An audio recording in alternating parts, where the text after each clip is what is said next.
आज हम लोग जो है वो एक गायक पोएट और जिसको सरकार भी डरती थी ऐसे गदर जी को याद करने के लिए, उनको नमन करने के लिए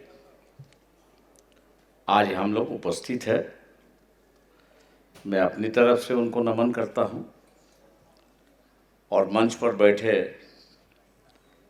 गदर फाउंडेशन के जो चेयरपर्सन है प्रोफेसर शांताताई सिंह जी, प्रोफेसर हरा गोपाल जी, प्रोफेसर मड़ाभूषी श्रीधर जी farmer AIC, professor कुंडानंद Ram ji, Buddhavanam के मल्लापाली लक्ष्मण जी, येरपुरी सोमन जी, R वेंकट रेड्डी जी, बेलाया नाइक जी चेयरमैन ट्राइबल वेलफेयर और सभी उपस्थित यहाँ पर दोस्तों भाइयों मंच पर बैठे जिनके मैंने नाम नहीं लिए, शायद मुझे माफ़ करेंगे। उपस्थित भाइयों और बहनों, मैं दोनों भाषा का इस्तेमाल करूँगा, अंग्रेज़ी और हिंदी का, क्योंकि तेलुगु जो है वो मुझे आती नहीं है और इसलिए आप मुझे बर्दाश्त करेंगे ऐसा मैं उम्मीद करता हूँ।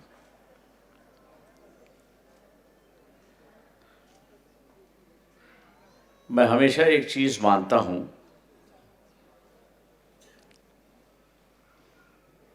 कि हम लोग को जो है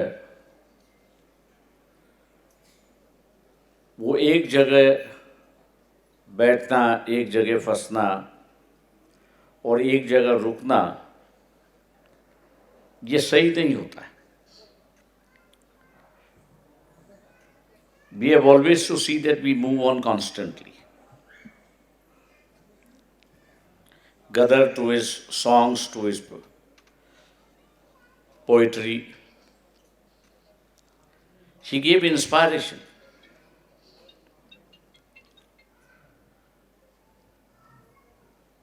ये बात है कि लाइवली कॉन्टेस्ट जब चलता था तो लोग एक दौर चढ़ता था, एक लहर चलती थी, एक उत्साह और एक उल्लास का माहौल होता था। आज वो अपने में नहीं है,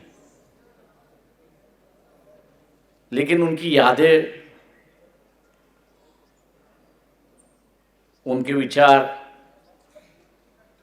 उनका कार्य आज हम लोग के सामने है, एक आदर्श की तरह है।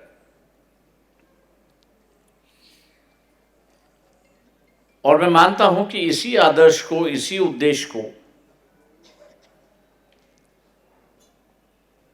हम लोग को आगे ले जाना है। और जब तक हम लोग आगे नहीं ले जाएंगे तब तक मैं मान के चलता हूं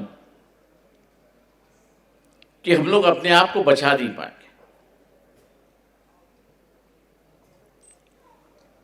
ये एक तरीके का विचारों का रेवोल्यूशन है, कल्चर का रेवोल्यूशन है।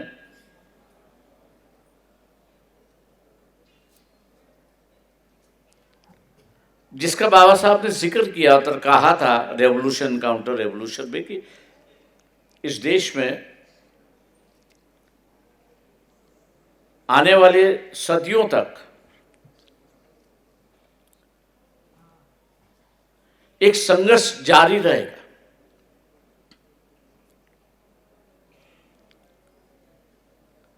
और ये संघर्ष इसलिए जारी रहेगा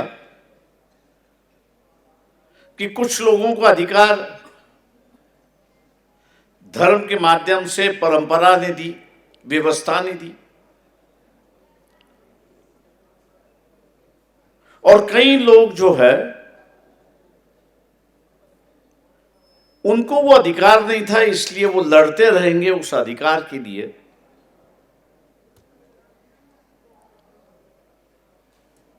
जिस किसको अधिकार मिले हैं वो छोड़ने के लिए तैयार नहीं है, और जिसके लिए मिले नहीं है वो छीनने के लिए बैठा, ऐसी एक परिस्थिति है।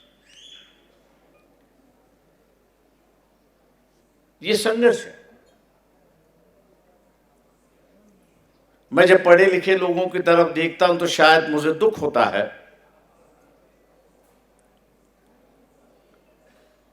कि इस संघर्ष में हमारी सुरक्षितता किसमें है।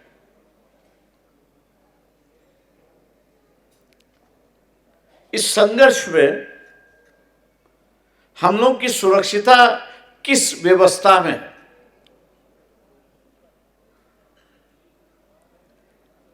I would say they are blind. मैं यही कहूंगा कि वो अंधे हैं। वो अंधे इसलिए है कि कहीं ना कहीं तो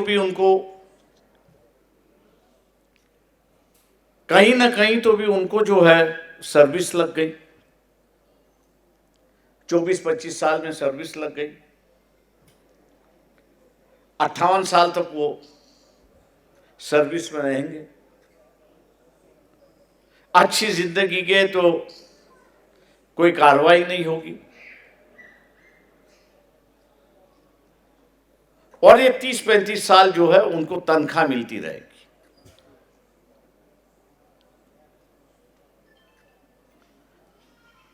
उनको ये लगता है कि ये जो तनख्वाह है ये सुरक्षित है। The monthly salary that he gets, he thinks that is his security.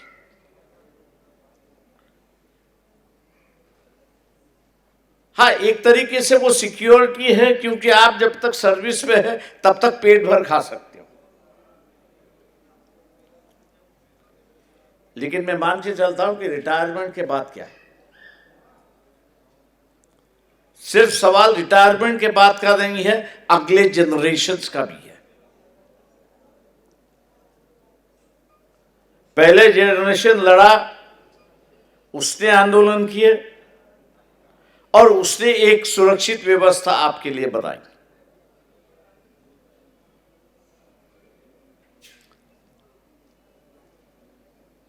इसलिए हम लोग सुरक्षित हैं।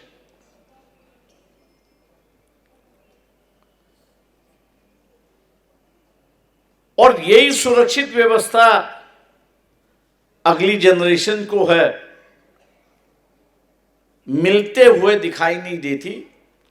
We can't just say that the secured life we had, we are handing that same secured life to the coming generation. उसकी जिंदगी अंधकार है।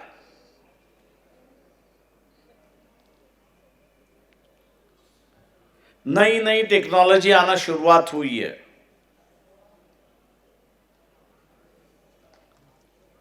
इस नई टेक्नोलॉजी का असर होना शुरुआत होगा।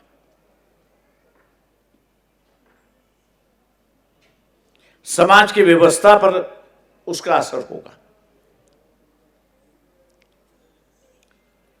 उस व्यवस्था पर हम लोग की चिंता है तो मैं कहूंगा नहीं।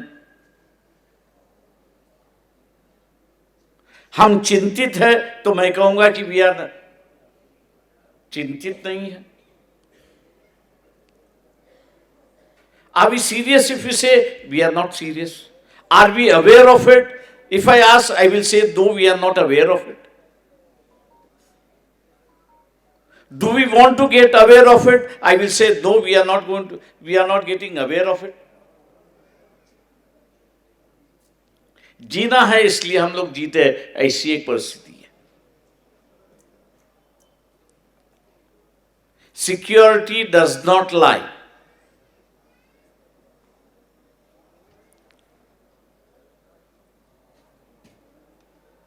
In the monthly pay packet that you get. ये मंथली पे पैकेट आपका इकोनॉमिक सिस्टम है ही नहीं।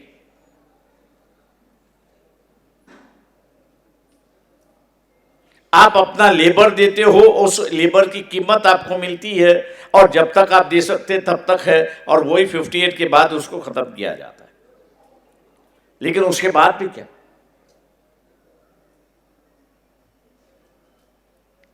ये जो बेनिफिशियरी क्लास है,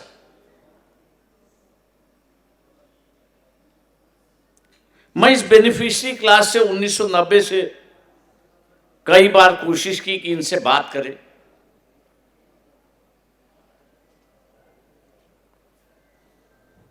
एक मौका आया था, मैं मानता हूं, और मौका यह था कि we defaulted on external balance of payment.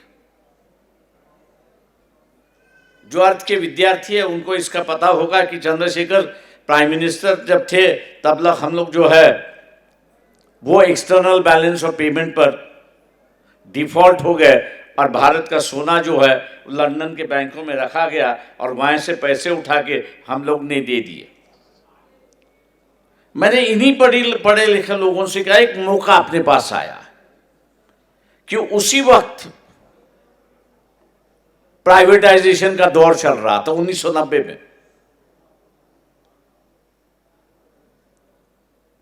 और मैंने कहा कि हम लोग एक डिबेट शुरुआत कर सकते हैं। अपने को इस बात की पता है कि भैया अगर किसी साहूकार से हमने पैसा लिया और उस साहूकार को उस दिन में हम लोग ने पैसा नहीं दिया, तो दूसरे दिन साहूकार जो अपने घर पे आता है, पैसा मांगने के लिए आता है, भैया दे दे, अगर नहीं दे सकता तो तेरे घर के कौन से चीज ले जाऊं।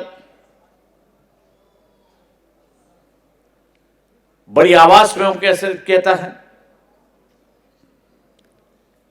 लेकिन मैंने कहा दुनिया भर के लोगों ने भारत के दरवाजे पे खड़े नहीं हुए और कहा कि भैया तुम डिफॉल्ट हो गए हो, इसलिए आप कुछ ना कुछ तो भी हमको दो। तो मैं इन्हीं पढ़ी लिखे लोगों को कहता था, भैया ये हुआ नहीं, उसकी वजह यह है कि पब्लिक सेक्टर जो है, दिस पब्लिक सेक्टर की वैल्यू जो है वो 30,000 करोड़ की है। पब्लिक सेक्टर की जो वैल्यू है वो 30,000 करोड़ की है, और देना था कुछ करोड़ ही देना था।